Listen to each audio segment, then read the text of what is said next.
Assalamualaikum warahmatullahi wabarakatuh. Bagaimana kabar kalian hari ini teman-teman?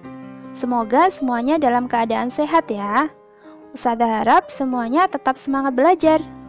Masih bersama Ustadzah Irfi di pembelajaran IPA tema 4. Hari ini kita akan belajar tentang sistem peredaran darah manusia.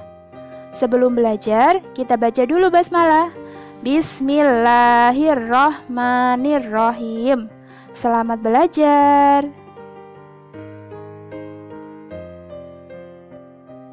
Sistem peredaran darah pada manusia terdiri atas jantung, pembuluh darah, dan darah.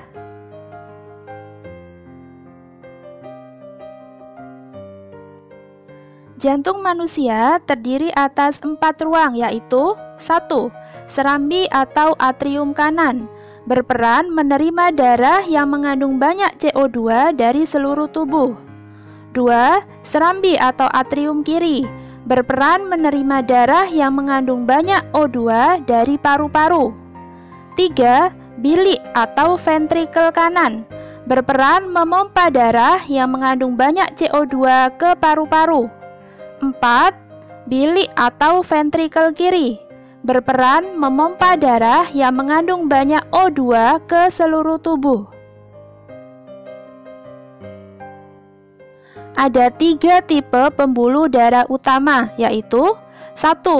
Pembuluh nadi atau arteri, 2. Pembuluh balik atau vena, dan 3. Pembuluh darah kapiler. Pembuluh nadi atau arteri terdiri dari aorta, yaitu pembuluh darah yang membawa darah kaya oksigen keluar dari jantung bilik kiri menuju ke seluruh tubuh.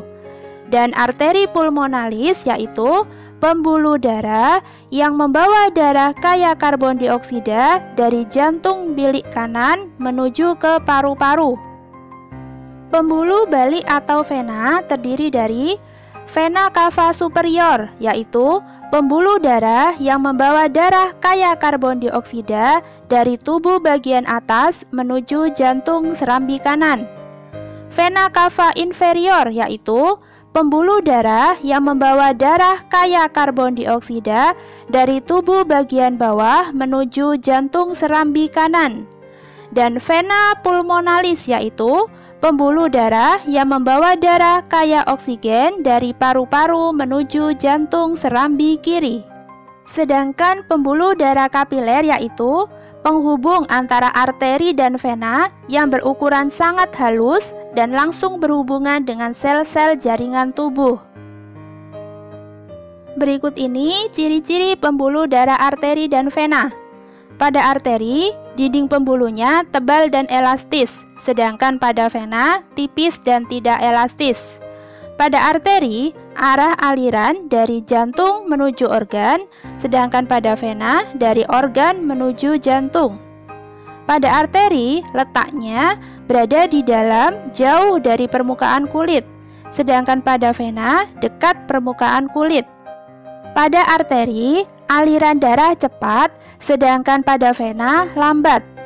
Pada arteri, denyutan terasa, sedangkan pada vena tidak terasa.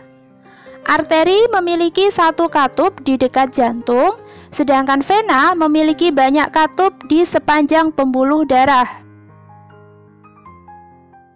Komponen-komponen penyusun darah terdiri atas 1.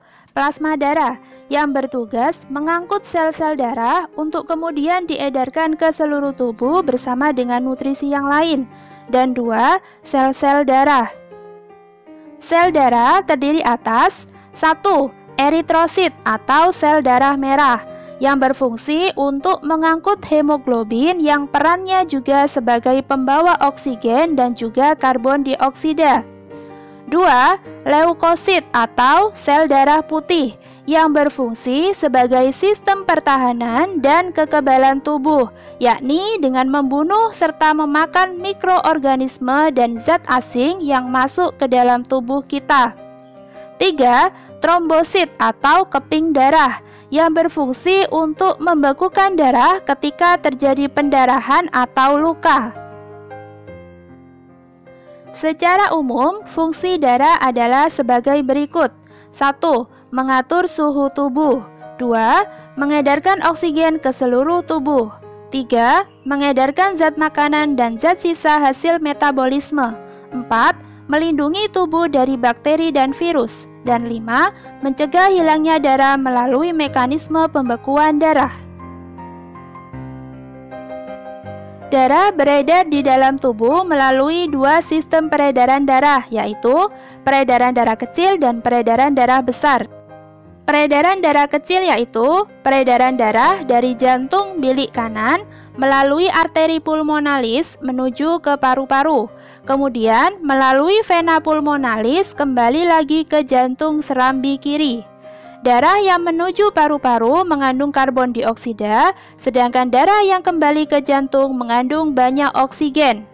Secara singkat, skema sistem peredaran darah kecil adalah jantung bilik kanan, paru-paru, jantung serambi kiri.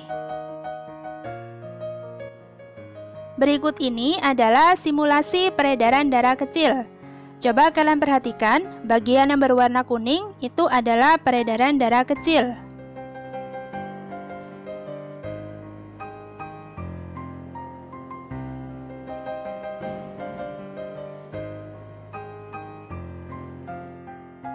Peredaran darah besar yaitu peredaran darah dari jantung bilik kiri melalui aorta menuju ke seluruh tubuh, kemudian melalui vena cava kembali lagi ke jantung serambi kanan. Darah yang menuju ke seluruh tubuh mengandung banyak oksigen, sedangkan darah yang kembali ke jantung mengandung karbon dioksida.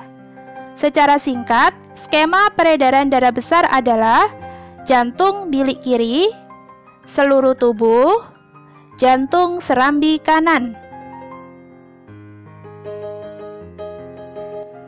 Berikut ini adalah simulasi peredaran darah besar. Coba kalian perhatikan, bagian yang berwarna kuning itu adalah peredaran darah besar. Kecepatan denyut jantung juga bisa berubah. Semakin cepat denyut jantung, maka aliran darah juga semakin cepat.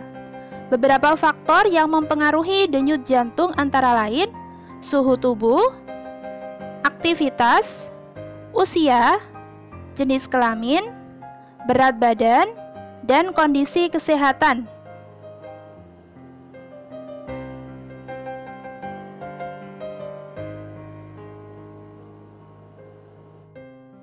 Teman-teman, alhamdulillah kita telah menyelesaikan pembelajaran tentang sistem peredaran darah manusia. Semoga penjelasan ini bisa membuat kalian semakin paham. Kita ketemu di pembelajaran selanjutnya ya. Assalamualaikum warahmatullahi wabarakatuh.